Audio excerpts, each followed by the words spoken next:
नमस्कार मंडळी, कैरीचा सीझन सुरू झाला की ही खास आंबट गोड लोणची बनवायलाच हवी.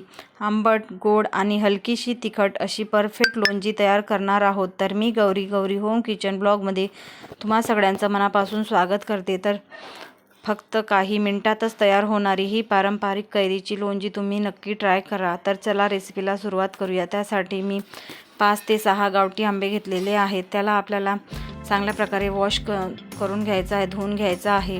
हाताने चोळून त्याला त्यावरील पावडर वगैरे असतो ते आपल्याला चांगल्या प्रकारे धुवून घ्यायचं आहे. तेल वगैरे आपला आंब्याचा लागलेला असतो ते सगळं हाताने चांगलं चोळून स्वच्छ करून घ्यायचं आहे. त्यानंतर आपल्याला आंब्याची जी वरची साल असते ते अशाच पद्धतीने आपल्याला आलूची किचणी जी असते ती घेऊन आपल्याला त्यावरील संपूर्ण साल काढून घ्यायची आहे.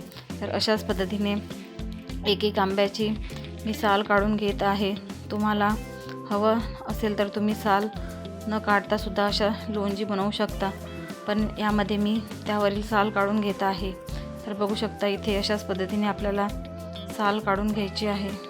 त्यानंतर आंब्याचे बारीक अशा पद्धतीने कट करून घ्यायचे आहे. त्यानंतर ते कट केलेले तुकडेसुद्धा आपल्याला बारीक आपल्याला जेवढे फोडींचा साईज हवं त्यानुसार तुम्ही कट करून घेऊ शकता. तर बघू शकता अशाच प्रकारे साईडचा जो आंब्याचा भाग आहे तो आपल्याला अशा पद्धतीने कट करून घ्यायचा आहे. त्यानंतर आपल्याला एक फोड घेऊन आपल्याला अशा पद्धतीने त्याचे बारीक असे तुकडे करून घ्यायचे आहे. तुम्हाला हवे तेवढे तुम्ही बारीक किंवा छोटे किंवा मोठे असे तुकडे करू शकता. त्याच पद्धतीने आपले संपूर्ण आंबेसुद्धा सोलून झालेले आहे. त्यानंतर अशाच पद्धतीने आपल्याला सगळे आंबे कट करून घ्यायचे आहे. अशाच पद्धतीने बारीक फोडी आपल्याला कट करून घ्यायचे आहे. एक फोड कट करून आपण संपूर्ण फोडी कट करून झाल्या. तर बघू शकता एवढ्या फोडी आपल्या कट करून झालेल्या आहेत. त्यानंतर त्यासाठी आपण एक मोठी वाटी एवढं गूळ घेतलेलं आहे. मोहरी 1 टेबलस्पून, कलोंजी 1/2 टेबलस्पून, 2 ते 3 लाल मिरची, मेथी दाणे 1/2 टेबलस्पून, सौंफ 1/2 टेबलस्पून एवढं घ्यायचं आहे. मिरची पावडर तुम्ही तुमच्या आवडीनुसार घेऊ शकता. त्यानंतर हळद, मिरची पावडर आणि मीठ घ्यायचं आहे. त्यानंतर लगेचच कढईमध्ये तेल गरम करायचं आहे. त्यानंतर त्यामध्ये थोडंसं जिरा घालून घ्यायचं आहे. जिरा तडतडला की त्यामध्ये आपण जे बेसिक मसाले घेतलेले ते कलोंजी, मेथी दाणे आणि सौंफ त्यामध्ये घालून घ्यायचे आहे आणि चांगल्या प्रकारे आपल्याला तडतडू द्यायचं आहे. त्यानंतर आपण जी मोहरी घेतली होती ते सुद्धा त्यामध्ये आपल्याला घालून घ्यायची आहे आणि चांगल्या प्रकारे आपल्याला तेलामध्ये आपल्याला परतून घ्यायचं आहे. तर बघू शकता इथे आपला मोहरी आणि जे मसाले होते ते सुद्धा चांगले त्यामध्ये तडतडले गेले आहे. त्यानंतर ते 2 ते 3 लाल मिरची घ्यायची आहे ते सुद्धा त्यामध्ये आपल्याला मिक्स करून घ्यायचे आहे. त्यानंतर आपण जे फोडी कट करून घेतलेले होते ते सुद्धा त्यामध्ये आपल्याला घालून घ्यायचे आहे. त्यानंतर लगेचच आपल्याला चमच्याने चांगल्या प्रकारे त्यामध्ये मिक्स करून घ्यायचं आहे आणि आपल्याला त्यामध्ये फोडी आपल्याला शिजवून घ्यायच्या आहे. थोडासा कलर चेंज होईपर्यंत फोडी आपल्याला त्यामध्ये शिजवून घ्यायचं आहे. तर चांगल्या प्रकारे आपल्याला संपूर्ण जे मसाले आहेत ते फोडींना लागेल अशाच पद्धतीने आपल्याला चांगल्या प्रकारे मिक्स करून घ्यायचं आहे. त्यानंतर 5 ते 10 मिनिट आपल्याला फोडी शिजू द्यायच्या आहेत. तर बघू शकता त्यानंतर आपल्या फोडींमध्ये थोडंसं पाणी सुटलेलं आहे. त्यानंतर त्यामध्ये आपल्याला मिरची पावडर, हळद आणि मीठ घालून घ्यायचं आहे. मिरची पावडर तुम्ही तुमच्या आवडीनुसार कमी जास्त करू शकता. इथे मी 1.5 टेबलस्पून एवढं मिरची पावडर घातलेलं आहे. 1/2 टेबलस्पून एवढी हळद आणि चवीनुसार मीठ घालून घेतलेलं आहे. त्यानंतर त्यामध्ये चांगल्या प्रकारे मिक्स करून घ्यायचं आहे. आतापर्यंत तुम्ही माझ्या व्हिडिओला लाईक केलं नसेल, कमेंट केलं नसेल तर लाईक करा, कमेंट करा आणि चॅनलवर नवीन असाल तर सबस्क्राईब करायला विसरू नका. तर बघू शकता इथे आपल्याला चांगल्या प्रकारे त्यामध्ये शिजवून घ्यायचं आहे. तर बघू शकता इथे थोड्या वेळाने, काही वेळाने 5 ते 10 मिनिटांनी लगेचच आपल्या फोडींचा कलरसुद्धा चेंज झालेला आहे. तर सतत हलवत आपल्याला ही फोडी शिजवून घ्यायच्या आहेत. तर बघू शकता इथे आपल्या फोडी थोडा शिजलेल्या आहेत. त्यानंतर त्यामध्ये आपण 1 टेबलस्पून एवढं गूळ घेतलेलं आहे.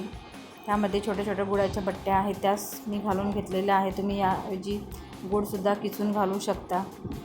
हा लगेचच विरघळल्या जातात. तर बघू शकता इथे अशाच पद्धतीने आपल्याला गूळ आणि आंब्याच्या ज्या फोडी आहेत त्या चांगल्या प्रकारे आपल्याला गुळामध्ये मिक्स करून घ्यायचा आहे आणि गूळ आपल्याला चांगल्या प्रकारे फोडींमध्ये वितळून घ्यायचा आहे. गुळाचा जोपर्यंत पाक होत नाही तोपर्यंत आपल्याला चांगल्या प्रकारे शिजवून घ्यायचा आहे. तर बघू शकता इथे चांगल्या प्रकारे मिक्स केलेलं आहे. काही वेळानंतर आपला गूळसुद्धा मेल्ट होतो. तर बघू शकता इथे त्यानंतर चांगल्या प्रकारे मिक्स करून झालेलं आहे. त्यानंतर त्यामध्ये किंचितसं 2 ते 3 टेबलस्पून एवढं पाणी मी घालून घेतलेलं आहे. त्यानंतर आपल्याला ते चांगलं मिक्स करून घ्यायचं आहे आणि आपल्याला गोड विरघळेपर्यंत आपल्याला ही आंब्याची आंबट गोड अशी चटणी चांगल्या प्रकारे शिजू द्यायची आहे. तर 5 ते 10 मिनटानंतर तुम्ही बघू शकता आपले जो गूळ आपण घातलेला होता तो सुद्धा चांगल्या प्रकारे विरघळलेला आहे.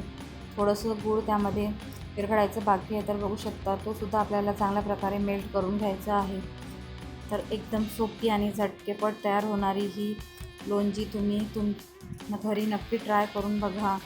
ही अशाच पद्धतीने आपल्याला संपूर्ण लोणचीसुद्धा अशाच पद्धतीने आंबट गोड अशी चटणी म्हणजेच लोणची घरच्या घरी तयार करून घेऊ शकता आणि टेस्टलाच तर एकदम भारी अशी टेस्ट येते. तर तुम्हीसुद्धा ही घरी नक्की ट्राय करून बघा. याआधीसुद्धा आपण आंब्याचं आंबट गोड वर्षभर टिकणारं लोणचं बनवलेलं आहे. ते सुद्धा व्हिडिओ जाऊन बघा. तर बघू शकता इथे आपलं गूळ संपूर्ण विरघळलेलं आहे आणि आपली लोणची एकदम परफेक्ट तयार झालेली आहे. त्यानंतर आपण सर्व करायला घेऊयात. तर बघू शकता इथे एकदम परफेक्ट आंबट गोड चवीला आणि थोडीशी तिखट अशी लोणची आपली तयार झालेली आहे. जर तुम्हाला अशाच पद्धतीचे एकदम सोपे आणि घरच्या साहित्यामध्ये तयार होणारे रेसिपीज बघायच्या असतील तर माझ्या चॅनलला सबस्क्राईब करा आणि आजचा व्हिडिओ तुम्हाला कसा वाटला हे सुद्धा कमेंट करून सांगा. आणि पुन्हा भेटू अशाच नवनवीन आणि अगदी सोपी रेसिपी घेऊन. तोपर्यंत धन्यवाद. बाय.